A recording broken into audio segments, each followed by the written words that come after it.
Hello! Welcome to this Forest Garden Beginnings presentation. So for starters, I want to tell you a little bit about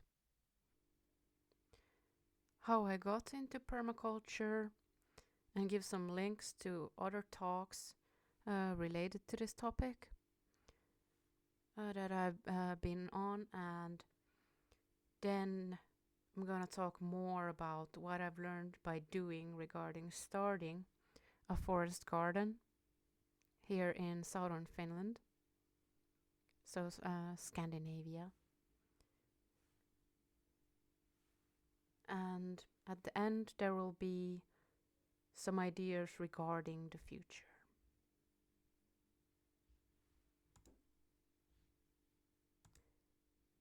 Okay, so in 2012 or so, I came across and watched a lot of documentaries that were themed permaculture. And what it really was like a garden design or way of farming that mimics an ecosystem. Yeah, that's the basic idea. And here's some principles for it too. But I thought that was really a good idea. I started there with some tomatoes and paprika and some other stuff. Became like a little oasis in 2017. Got some nice, very sweet, nice tomatoes from that. So that's how I started. It was balcony stuff in the beginning.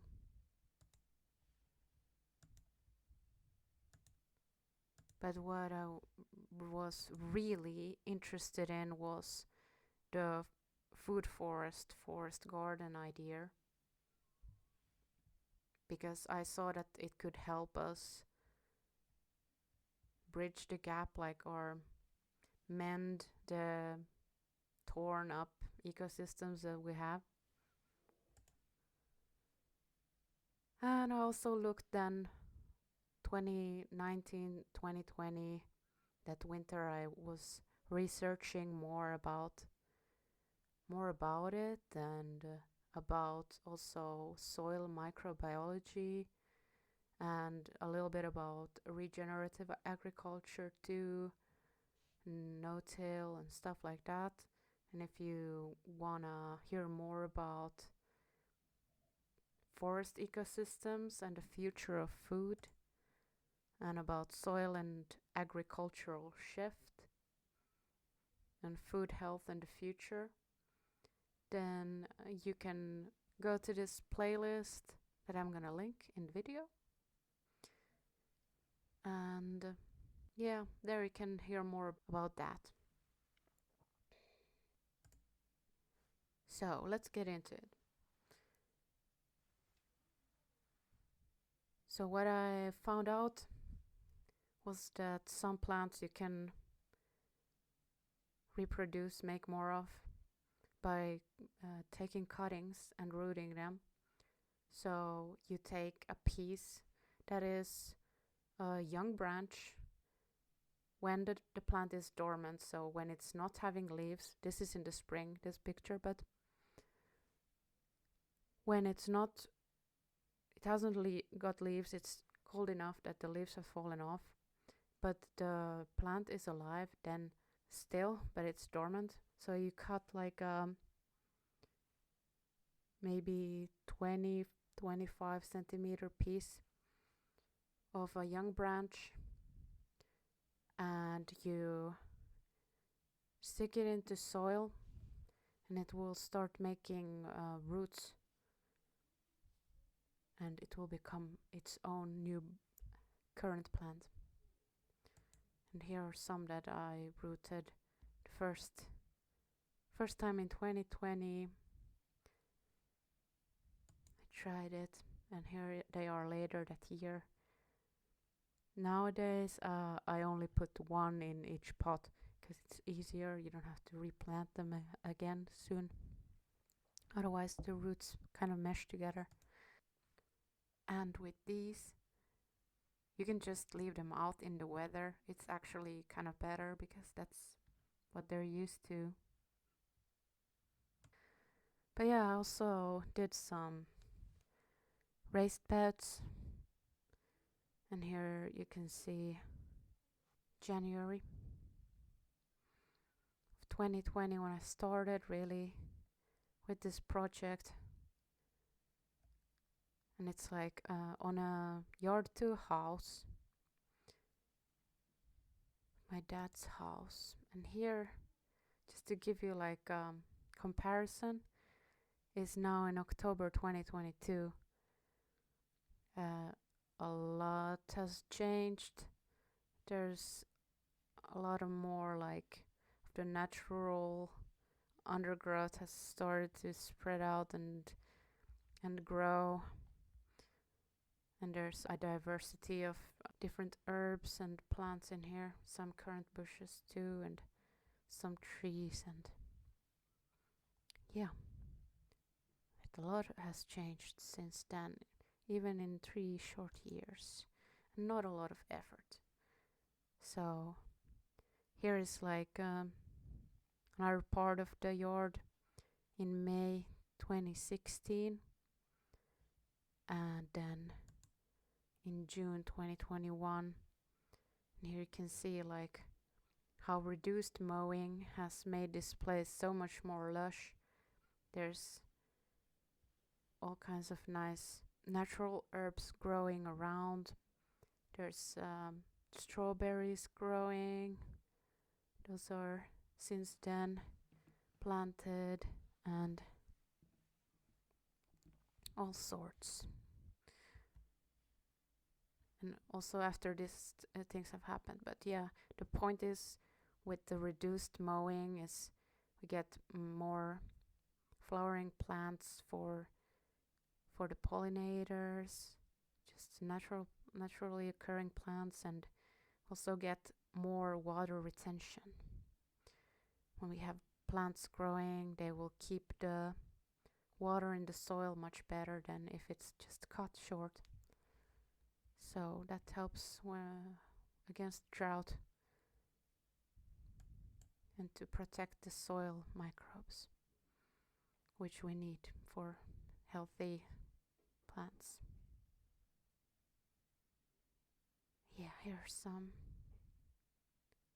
tic-tac clover growing somewhere where it used to get mowed, so we didn't see as much of them before, but now we see a lot of them. Also, there's more mushrooms in the yard, even these edible ones, which is nice. In 2020 I also had like more time than normal, so I was spending more time at my dad's then. But some of the time we wanted to make a greenhouse because we were gifted some old windows, and my dad's like the builder. I was just trying to help out as much as I could. We managed to make a nice little greenhouse from sketches, and then we got some tomato plants from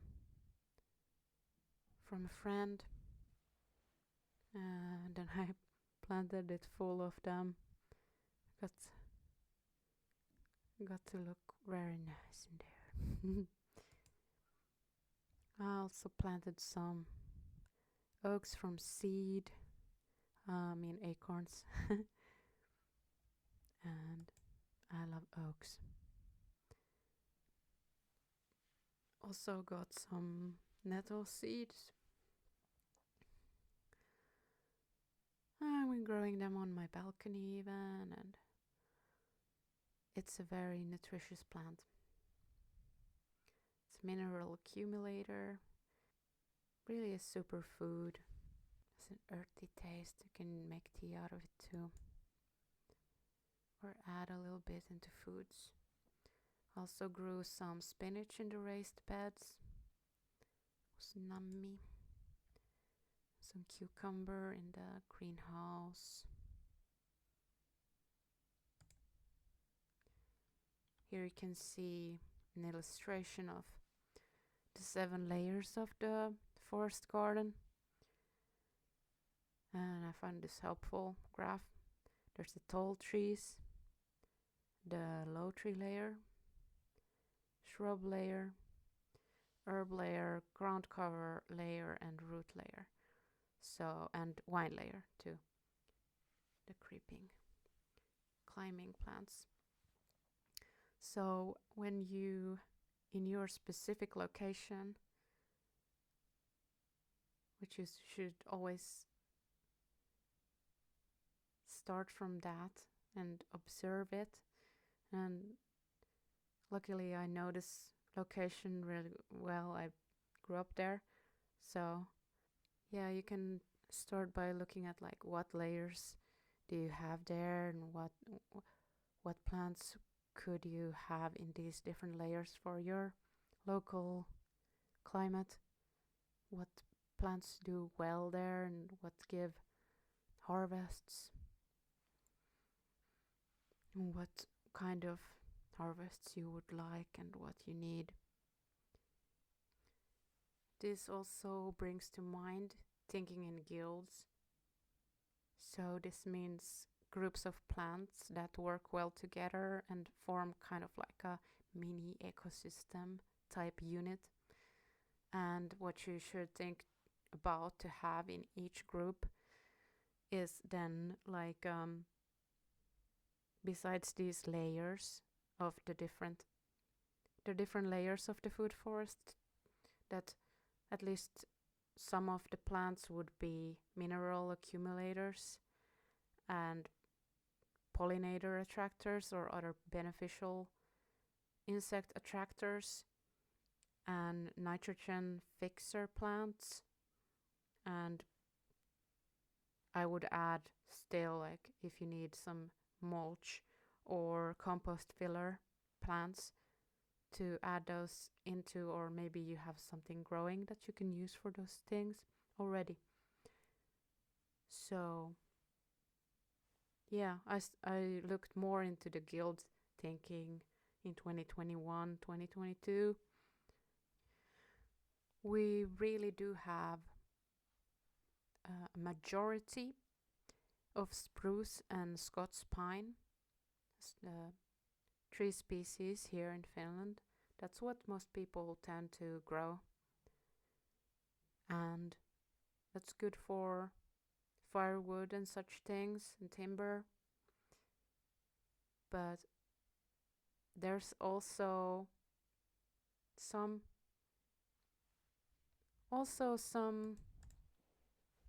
nice leafy trees, but I feel like they would deserve more attention and more space. They used to be very well respected. There was this tradition of sacred groves that were set apart to remember the previous generations, and at the same time that created space for the birds that kind of now has been lost, and it gave a lot of diversity. So I made a video about this appreciation of deciduous groves. I think I renamed it to Leafy Trees for the Win, and there I talk more about this, so you can check that out from the link. There's some interesting stuff there about different leafy trees. Okay, another thing that seems to be missing from the local, I guess, layers or functions of functioning and versatile ecosystem would be, we don't have a whole bunch of the flowering plants, so I guess you can call them honey plants. Plants that feed the pollinators, that the honeybees can gather honey from, and that are also very beautiful. And it's good to have them to attract pollinators to your garden so that they're around to pollinate your berry bushes and apple trees and stuff like that. Yes. So, just by reducing your mowing, you may find that there are these wild medicinal plants right there growing in the yard. Also planted some garden herbs. Here's some sage, Salvia officinalis. And what's awesome about these herbs is that they're perennial, so you can have a perennial herb garden going, and they overwinter in the roots, and they will come back in the spring and grow in size more and more, hopefully each year. So that's the idea, to develop that further.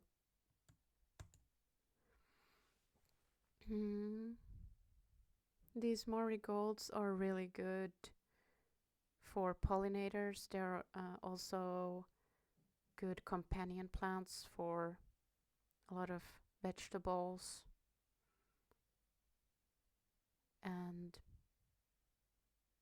yeah, I have a lot of those seeds I could send, at least to Finland, if you're interested. So this is from earlier, maybe 2018. It's really easy. You just save the flower heads, and then the darkest seeds are usually the ones that work best. Here's some Sweet William. These also seed much, so I have some of those seeds too if someone is interested. I've seen some fields that are converted into kind of like a meadow type, a lot of flowers, flower fields, and I think that's wonderful. We really kind of need that because the pollinators, they're not doing so well, if you haven't heard. So every little bit helps with that. Yeah. Also have some dried herbs stored by drying them in glass jars. And some currant bushes and some trees, apple trees and local trees in pots to plant out or give as gifts or something. Just thinking about the future.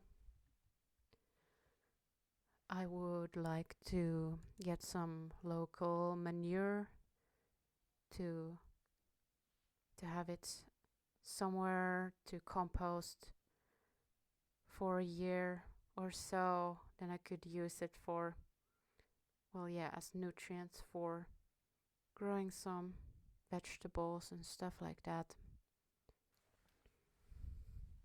I heard there's like locally there's some horses being kept. Maybe they would allow for that. I just need to think of somewhere where I can keep it for a year to compost. Yeah. But here you can see some of the from this summer. Some things have changed after this. But this can show you like how it was so bare earlier years, and now it seems more lush already. Yes, and I'm gonna continue on this lot, but I'm also interested in getting more land for similar purpose to create an ecosystem like garden that would also give yields for us humans, like berries, fruit, herbs, greens, and at the same time it will benefit the birds, animals, and insects that we need for staying healthy. Yeah. So, if you know me and you know my area, I would love, love some advice on how to negotiate for land. I'm interested in half a hectare to 1 hectare, depending on the price. But yeah, I really think this is a good cause. So maybe that could happen. Maybe you could make something like this more into something like this and this, right? Also, thank you very much. Thank you for listening to this talk. Also do some art, and I'm interested in collaborations, food forest or culture wise, and I have some paintings. I could do an exhibition. I just don't know where. So maybe you have an idea for me or something, or we can paint together, like. So stay blessed, everyone, and remember, like, even with just a little bit of effort or barely much at all, you can make a difference. It's just about looking into it, like, how does it actually work? And yeah, you go from there. Because really, I feel you learn most by doing. And that's what I was trying to show you in this video. It's like, okay, so what exactly did I learn during these 3 years? And I think I learned quite a lot, and I'm still gonna keep learning and refining everything, and I hope this inspires you, man. Yeah. Cheers. Cheers for listening.